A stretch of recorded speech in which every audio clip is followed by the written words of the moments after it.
Sunteți nevinovat? Sunt nevinovat. Sunt victima unei machinații.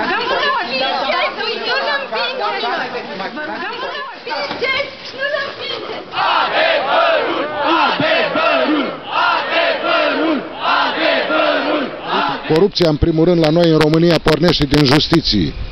Parchet, judecătorii, curți de apel, inclusiv Curtea Supremă de Justiție. Complot, denigrare. Două cuvinte ce cu siguranță apar în mintea oricărui om cu bun simț care a urmărit în mass media acțiunea propagandistică a parchetului privind cazul Misa și Gregorian Bivolaru.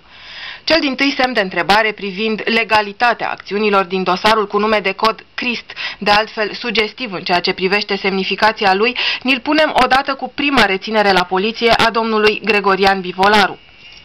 Această acțiune încalcă prezumția de nevinovăție stabilită de Constituția României. Gregorian Bivolaru este reținut pe motivul că era într-o mașină suspectată că a fost furată. Nu există asemenea mașini. Mașinile sunt date în urmărire după reclamarea furtului de către proprietari. Pe de altă parte, faptul că domnul Bivolaru nu a fost reținut ca lider Misa, ci ca posesor al unei mașini furate, arată subțirimea probelor și nuanța mai degrabă de show media al acestei acțiuni. S-a spus că este pentru o verificare de rutină. Cu această ocazie mi s-au luat datele din buletin și apoi după o jumătate de oră mi s-a dat drumul spunând că această verificare s-a încheiat. În plus, în timp ce era reținut la poliție, casa îi era percheziționată, ilegal, pentru că nu fusese anunțat. La a doua întrebare privind desfășurarea ulterioară a evenimentelor, un răspuns logic este și mai greu de găsit.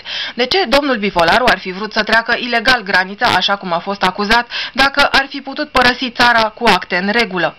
Deci este un scenariu. M-au reperat domnii de aici, din clădire, au zis că ăsta este Bivolaru și apoi m-au luat și m-au băgat aici. Deci n-ați încercat să treceți ilegal? Nu, și am martori, am nenumărat martori. Au apărut 5 polițai de frontieră în uniformă, împreună cu o altă persoană care fotografia, care era îmbrăcată în civil, iar domnul Bivolaru era bruscat, era tras cu brutalitate în exteriorul clădirii pe acea ușă, timpul în care îi se făceau fotografii. A fost tărât în forță în exteriorul clădirii pe trotuar, orientat cu fața către Ungaria, ca și cum dânsul ar fi vrut să fugă. Și în acest moment îi se făceau fotografii. Ce mi se pare foarte ciudat în toată această conjunctură nefastă care îl privește pe domnul Bivolaru este faptul că eu, în calitate de martor principal în această speță, am fost lăsată în mod intenționat, vădit deoparte, chiar și în momentul reținerii mele, deși am fost reținută, eu nu am fost dusă în clădire împreună cu toți ceilalți,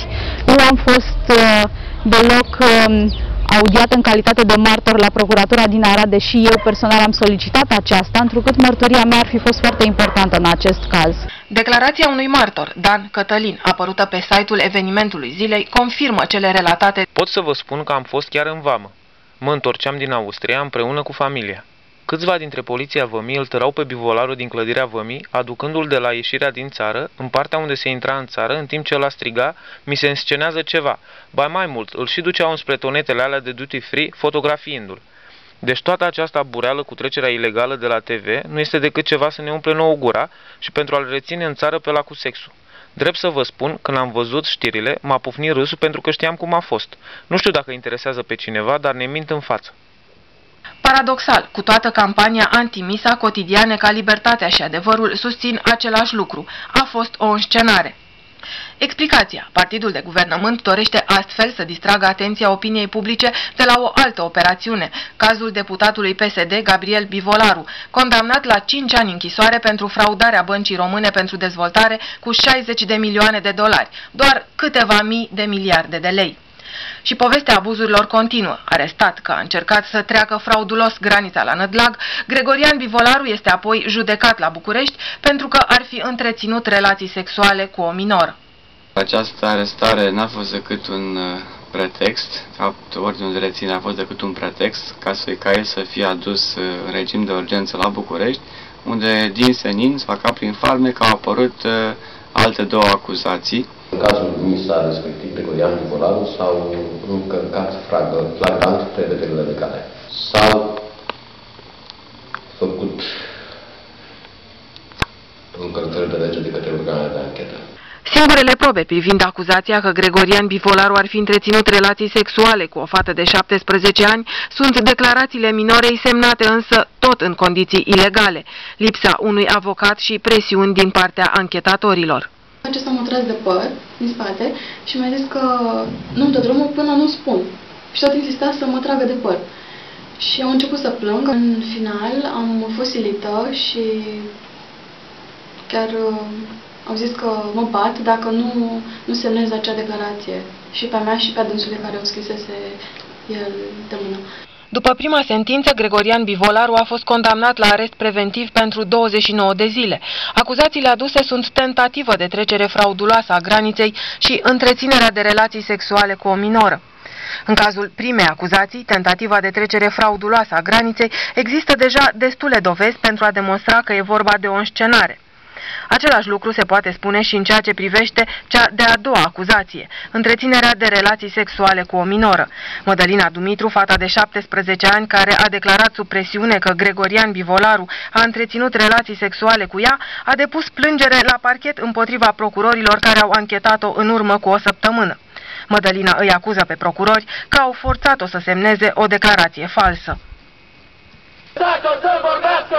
Lăsați-o să vorbească! Nu sunt violată, n-am fost niciodată violată. Ea vrea să dea o suplimentă declarație pentru că i s-a luat forțat. Nu i s-a permis accesul la avocat, deși este minoră.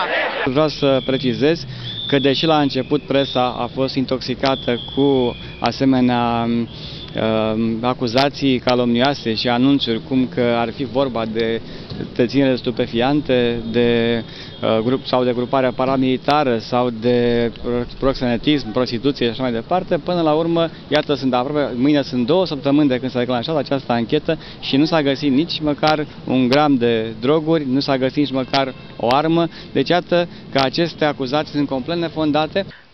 Una dintre explicațiile privind această înverșunată acțiune a parchetului și a celor care au comandat-o este simplă. Într-o societate de consum, oamenii care urmăresc să trăiască conform unor principii spirituale nu pot fi controlați, pentru că nu pot fi atrași în goana după bani atât de ușor.